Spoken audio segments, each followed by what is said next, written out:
I'm gonna kick this over to. I'm gonna go with a ladies exclusive here. Um, Okay. I'm gonna title this video "This is Gross," but I'm gonna let you two discuss this real quick. Go ahead, Okay. Hannah Claire. Set it up. Well, Melonie, I haven't seen you since Jeff Bezos and Lauren Sanchez got married, so I don't know how Oh. closely you followed their wedding over the weekend in Venice. Okay. Jeremy was like, I don't want to talk about this, but are we doing our due diligence as people who are on the internet talking all day if we don't talk about this as well? For real. They got married in Venice after I think 7-year long relationship. Let's never forget that their relationship broke when the National Enquirer announced that Bezos was cheating on his spouse with his friend's spouse, aka Lauren. And that her brother was the one who was both her PR rep and sold pictures of their text messages to the National Enquirer. So messy from the beginning. I didn't even know that.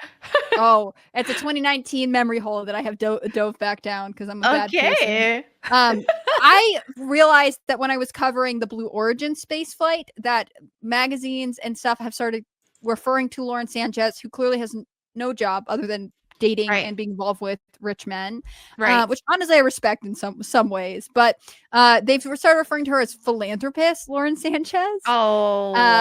So rough. Anyways, they had this $50 million wedding. Apparently, she also wore $50 million worth of jewelry. It was on a private island just outside of Venice. There was a huge number of private planes that flew in. People are making fun of them because it was like a 200-person wedding, but seemingly all of them were just celebrities. And like this one commentator was like, you guys don't have any family or friends? Like, that's funny. Why was Sydney Sweeney at your wedding? You guys are friends with her? I heard that they were gonna have a Lady Gaga perform, and she wanted like $6 million. So they said, no, never mind. And they instead just played her music on Spotify. That's funny. I saw a bunch of like, no, she didn't ask for too much money. Like, obviously, like paid PR pieces come out about that. Right. But Lauren Sanchez is to me sort of tacky, and maybe she should just own that. Like, the way Dolly Parton is like, I love my big bleached hair and like long nails. Like, and I respect that. I like Dolly Parton. Right. But amid all of this, I saw this tweet which says, while the younger generation is getting ghosted, Lauren Sanchez, post-menopause and engaged 5 times, managed to marry one of the richest men in the world. Say what you will, but she's clearly the prize. And I think it raises an interesting point. I mean, Jeff Bezos didn't have to get married. In fact, apparently their wedding got delayed at one point because they were negotiating their prenup. But he still married her. Please explain. Man, she's got to have some secret. Like, I don't know, but there is something magical about this woman, clearly, that he just, for him to even do this. If you look at her, it's like, okay, this isn't somebody I would picture marrying billionaires by how she looks, especially, I mean, before the surgeries and stuff, she's pretty, but now she just looks like really creepy. So it's just like 55. Like, she's obviously scared of time. And I mean, a lot of women are insecure about their looks, but she's not aging, plastic free by any means. For sure. So I just can't help but wonder, is he scared of this woman, or does she just have some a very particular set of skills that he just can't live without? I mean, it's not. I think you're totally right. It's again, like, they have a prenup from what I have read in the reporting, and they have been together for 7 years, so there is some kind of commitment there, even if it started off kind of sketchy. What gets me is just like, why Jeff Bezos? Because it's not, as far as I can tell, it's not like he's like deeply religious and is like, no, we must be married. Exactly. Like, so why get married? And then it becomes like, oh, are you trying to be cool? Like, one of the things I had heard was reportedly the island that they picked meant that there had to be basically a pap walk. Like, they had to boat people over to it. It wasn't like on a private resort that's far away and people can't get to it. And it's not like when Bill Gates got married in Hawaii many years ago, apparently he bought out all of the helicopters so that paparazzi couldn't hire them to like take pictures. Like, they wanted to have a public spectacle wedding, which means that she did, which seems clear, personality, outfits, etc. But also Jeff Bezos wanted to be a spectacle. Well, What's happening? maybe they're actually in love. I mean, I hope that's the case. I kind of do too. I mean, it's like, okay, this could actually be a white pill of that love is not dead for even the wealthy. Maybe especially if this you're gonna is wreck 2 marriages over it. yeah, I mean, definitely not good circumstances how they started. So, her prenup needs to have something in it for her because if he cheated on his ex with her, then he very likely could cheat on her with someone else. There's always going to be trust issues with them because of that. For sure. They won't be married. They'll be married for 3 years tops. But I mean, they've already been together for 7. The fact that he is with her and not with, and that he's not doing a Bill Belichick right now and dating some 23-year-old shows that there is more of a likelihood that he's actually in it for love. Because for most people, if you're going to relate more to somebody who's in your general age range, and so the likelihood of falling in love with somebody being true love and not being in a transactional scenario is going to be someone within your general age range. So maybe this is an actual love story, just a weird one. Melonie's a romantic. She's like, they're only 5 years apart. Like, this is okay. I mean, they can get married however they want to. And again, like, I stand by this tweet. Like, there are tons of women complaining about getting ghosted and whatever else. And this girl clearly knows how to get men to commit to her, at least on some level. Hey, what if she's an amazing wifey? What if she is so supportive and so loving and he comes home just not stressed at all because she's like, I made you cookies.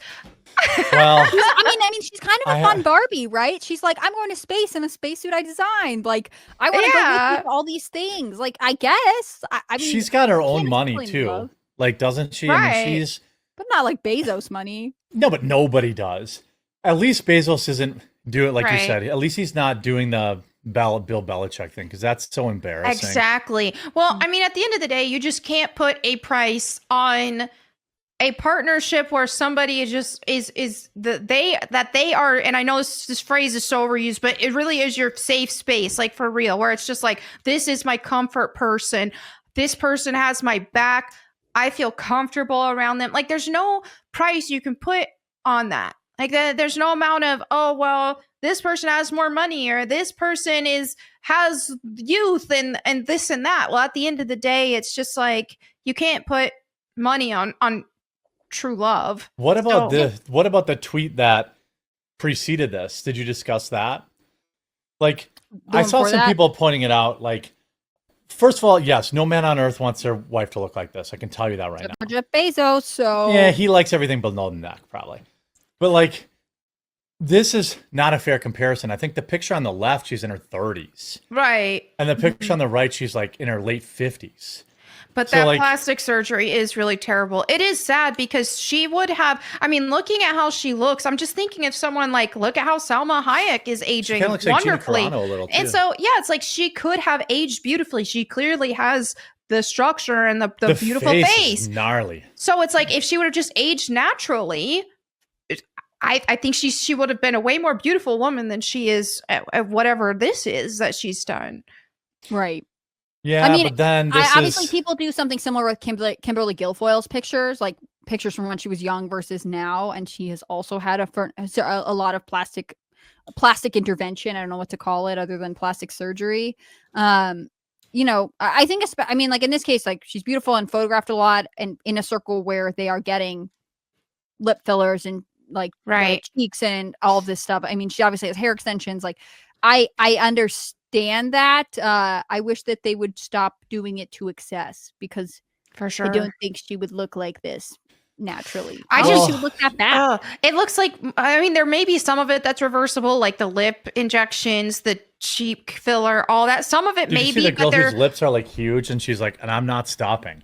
Oh dear! She's like, I can't even open my mouth. I'm not stopping. But it looks like her nose is definitely ruined. That is not. There's no going back on fixing that nose. Yeah. There's not enough left there. There's not. It's. And this is the thing, is you see how her eyes look so much smaller now, and this is what happens when people get those big cheek fillers, is that it just makes her eyes like, really beady and weird. You know who her face looks like to me? Who? What? And it's just too stretched. The facelifts are too much. Oh man. Who is this? Oh dear. Rocky Dennis. Oh. He was on a TV show. A Sagittarius, I see. Yeah. Oh dear. Like her eye, like every time I see that surgery, I think of Rocky Dennis. I'm like, I don't understand. Maybe there's an angle where this looks good.